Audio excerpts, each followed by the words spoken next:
नहीं बन पाएंगे।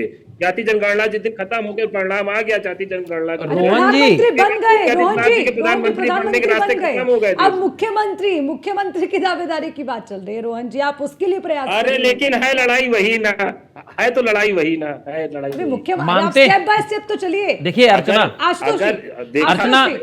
जी, हाँ। रोहन जी भी भाई मानते हैं कि वो जाति का मामला है, लड़ाई जाति के ऊपर ही है। हाँ। और अजीत जी भी मानते हैं कि लड़ाई जाति की ही है। जब इस बार का चुनाव हुआ 2024 का लोकसभा चुनाव में कांग्रेस खड़ी हो गई, 6 सांसद उनके आ गए, ठीक है। 37 कांग्रेस हो गए और समाजवादी पार्टी के, और 6 सांसद इनके पास भी आ गए। अब सबसे बड़ी चीज यह है कि मान रही है कांग्रेस कि मुसलमान और दलितों का वोट हम आ गए समाजवादी पार्टी के साथ में, इसलिए समाजवादी पार्टी के गठबंधन को वोट मिला, ये मान के चल रही। इमरान मसूद का बयान जो है, उस बयान के आप दूसरे मायने भी देख करके देखेंगे ना। हम उनको ये देख रहे हैं कि उन्होंने गठबंधन की बात को लेकर के कहा है। यह भी तो बात हो सकती है कि उन्होंने अपने समुदाय को इशारा देने का प्रयास किया हो, पहली चीज। दूसरा, समाजवादी पार्टी के मुखिया अखिलेश यादव ने शुरुआत से लक्ष्य ले रखा है पीडीए, पिछड़ा, दलित और अल्पसंख्यक। उन्होंने कहा है कि अब लड़ाई 80 और 20 की है ही नहीं, वो तो 90 और 10 की लेकर के चल रहे हैं। जो 10% और बढ़कर के आ रहा है, वो कहां से निकल करके आ रहा है। दूसरी चीज, रोहन जी का मैं जवाब दूंगा। रोहन जी, इंदिरा गांधी जी ने संसद में खड़े होकर के कहा था कि इस देश में अगर विकास करना है तो हमें जाति से ऊपर उठना होगा।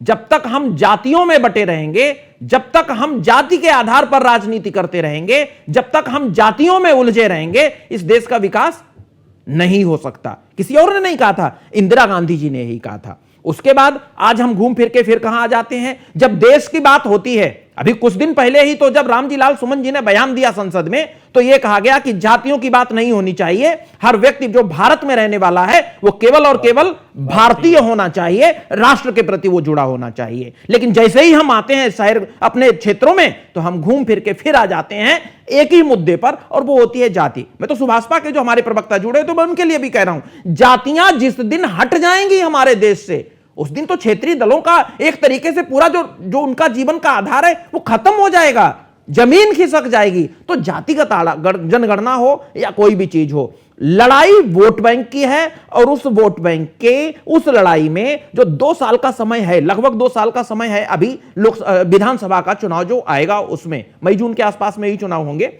और उससे पहले जो जितना दबाव बना ले जाएगा अपने गठबंधनों के ऊपर, चाहे वो एनडीए गठबंधन के बीच में हो और चाहे वो आपका इंडी गठबंधन के बीच में हो, दोनों गठबंधनों के बीच में जो दल जितना ज्यादा अपने दूसरे घटक दल के ऊपर दबाव बना जाएगा, वो उतनी सीटें ले जाएगा। समाजवादी पार्टी बड़े भाई के रूप में है यूपी में, ठीक है, तो उस पे जितना दबाव बनाएंगे कांग्रेस वाले, उतनी तो सीटें लेके आ पाएंगे। अब ये दबाव कितना झेलते हैं अजीत जी के ऊपर निर्भर करेगा। सुनील जी, अब वो जाति वाला जो पहला एंगल आशुतोष जी ने कहा कि आप जातियां पकड़ के रखिए, जातियां नहीं पकड़ेंगे तो राजनीति कैसे चलेगी।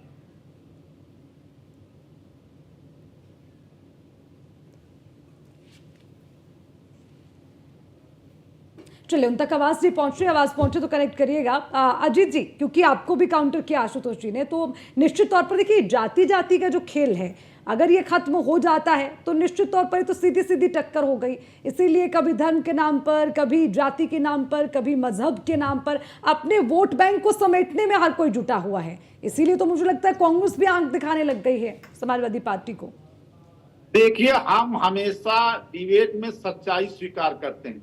हर पार्टियां जाति समीकरण और सोशल इंजीनियरिंग पे राजनीति कर रहे हैं, उसी आधार पे टिकट का बंटवारा होता है। इससे कोई नहीं कर सकती कोई भी पार्टी।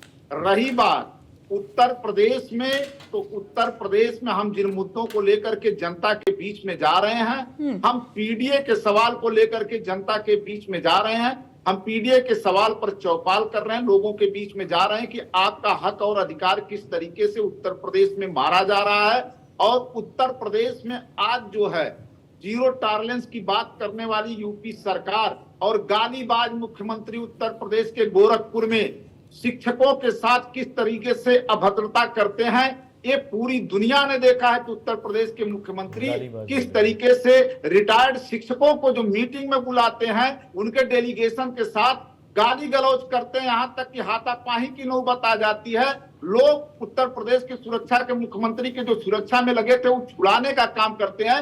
ये दुनिया देख रही उत्तर प्रदेश के मुख्यमंत्री को, ये लंबी लंबी बात करते हैं, झूठा फेंकने का काम करते हैं। ये जो है उत्तर प्रदेश में इनका जो है इस समय इकबाल खत्म हो चुका है। उत्तर प्रदेश में उत्तर प्रदेश की जनता परिवर्तन लाना चाहती है और परिवर्तन लाएगी उत्तर प्रदेश की जनता। देखिएगा 2027 का चुनाव उत्तर प्रदेश में समाजवादी पार्टी और कांग्रेस का गठबंधन मिलकर के जीतने का चुनाव काम करेगी। अरे लेकिन